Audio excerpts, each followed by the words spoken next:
Oluvannyuma lw'ekitongole ky'ebyobulamu okuva ne kirangirira nga we kyazuula omu ku basawo e Mulago eyalwala ekirwadde kino n'ava mu bulamu bw'ensi gye buvuddeko eky'Ebola ekika kya Sudaani.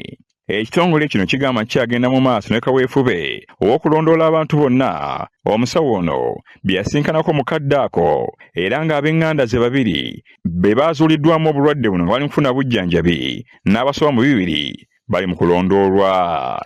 Ku kirwadde kya Ebola njagala kubategeeza nti Ministry y'obulamu erina obukugu obusoboka okulaba nti kino kirwadde tukiziisa mu budde butono nnyo.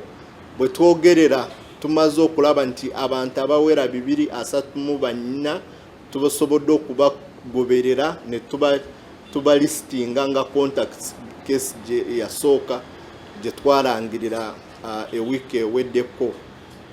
Kwabo mu bivudde mu kwekebeja samples twaje kwabo abalina Oluganda ko yafa ekirwadde kya Ebola tuzudde ababiri abapya nga balina akawuka kano ka Ebola. Naye njagala kubategeeza nti bano already bali mu kufuna obujanjabi ate n'abalala kwabo 234 tuli mu kubeekebeja n'okubagoberera kulaba nti babeeramu. Ayogerera ekitongole kino Emmanuel Ainebyona asinzidde wano n'akola okulabula eri abawuddisa bannayuganda ku mutimbagano nga obulwadde buno bweyongedde era nti eggwanga ligenda mu muggalo ekintu kyagambye nno kikyamu.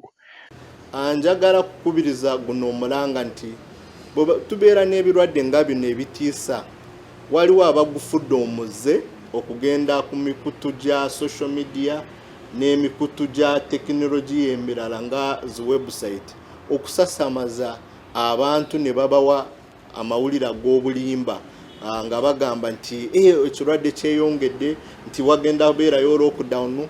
Nedda, Ministry y'ebyobulamu yerina obuvunaanyizibwa okubawa amawulire agakwatagana ku kirwadde kino. Ate bw'oba nga mulabyeyo website ezisaasaanya ono information musobola otutegeeza nga Ministry y'ebyobulamu tulina obuvunaanyizibwa bw'okukolagana n'ekitongole kya UCC okulaba nti emikutu gino bagigyako ezenga esasamaza abannayuganda. Kyokera ekitongole ky'ebyobulamu kikubiriza amasomero okussawo emitendera egy'okutangira abayizi okufuna obulwadde buno. Amasomero gaggulawo tukolagana ne Ministry y'ebyenjigiriza n'egyemizannyo okulaba nti amasomero gateese standard operating procedures eziziiza ebirwadde bino mu malwaliro. Naye twagala n'okukubiriza ab'amasomero okulaba nti abaana b'essomero babategeeza ku signs and symptoms obubonero okulaba nti abaana bamanyi obubonero buno bwe bino birwadde.